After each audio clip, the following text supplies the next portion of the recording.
오늘 창세기 26장 1절에서 오늘 특별히 11절까지 봉독을 했습니다. 그리고 12절의 말씀에 보면 이삭이 그 땅에서 농사하여 그 해에 100배나 얻었고 여호와께서 복을 주셨다, 그렇게 되어 있습니다. 오늘 이삭이 100배의 축복을 받은 하나님의 사람입니다. 이 이삭이 하나님 앞에 100배의 축복을 받은 그 이유는 이삭은 하나님을 온전히 신뢰한 사람이었다는 것을 오늘 볼 수가 있습니다.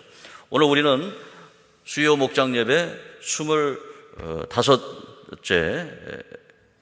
하나님을 온전히 신뢰하는 사람에 대해서 말씀을 드리도록 하겠습니다. 신뢰성에 대해서 오늘은 말씀을 드리겠습니다. 이 신뢰성이라고 하는 것, 이 신뢰성이라고 하는 것은 어떤 대가를 치르더라도 하나님의 뜻을 행하기로 마음에 결심하는 것입니다. 이게 신뢰성입니다.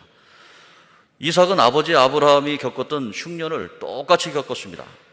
그리고 이삭은 아버지 아브라함이 겪었던 것처럼 애굽에 가서 자기 아내를 아리따우기 때문에 누이라고 그렇게 하기도 했습니다.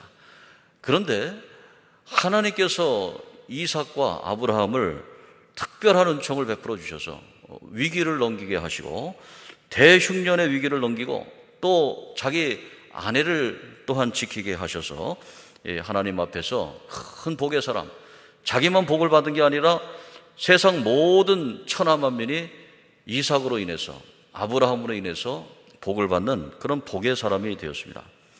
이렇게 된 이유가 무엇일까요? 그거는 이삭이 아무리 어렵고 힘든 상황 속에서도 하나님을 확실하게 믿었다는 것입니다. 팔레스타인의 유대 지방은요, 비가 많이 내리지 않습니다. 그래서 이 물이 부족합니다. 아브라함 때는 그 땅에 흉년이 들고 이삭의 땅에도 흉년이 들었습니다. 흉년이 들었을 때 어떻게 합니까? 오늘 하나님께서는 애굽으로 내려가지 말아라, 너는 이 땅에 머물면서 하나님의 백성으로 살아가라, 그 얘기합니다. 이거는 우리의 큰 영적인 의미가 있습니다.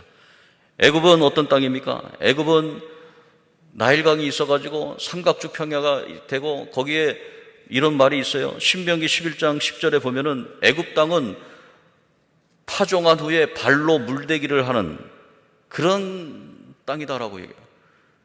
이게 물을 대려면은 윗논에서 아랫논으로 물 대려면 얼마나 힘듭니까? 물질을 가져와야죠. 그런데 나일강 그쪽에는요, 물이 너무 많으니까 발로 그냥 툭 쳐도 물이 들어와가지고 농사가 되는 거예요. 농사가 3번씩이나 하는 거예요. 산모작. 얼마나 풍요롭습니까? 그런데 그 육체적인 풍요가 중요한 게 아닙니다.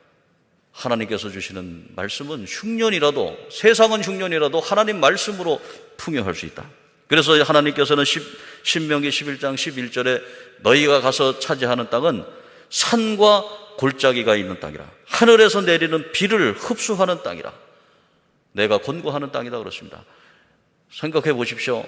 산과 골짜기가 있는 땅, 하늘에서 비가 내려야 물이 고이고 그걸로 농사 지을 수 있는 땅. 그러니까 우리는 하나님의 은혜를 따라서 사는 그런 사람들입니다. 세상에 줄을 대고 세상에 여러 가지 세상 것을 가지고서 살려고 그렇게 잔머리를 굴리면서 살아가는 사람들이 아니고, 오직 우리는 지혜롭게 하나님을 바라보면서 살아가는 그런 사람들인 것입니다. 오늘 사랑하는 성도 여러분, 이삭이 하나님을 신뢰했습니다. 신뢰하고 하나님께서 주시는 은혜를 받았습니다. 그리고서는 오늘 창세기 26장 12절에 오늘 말씀대로 농사했는데 그 해에 100배의 축복을 얻었다. 100배의 축복입니다.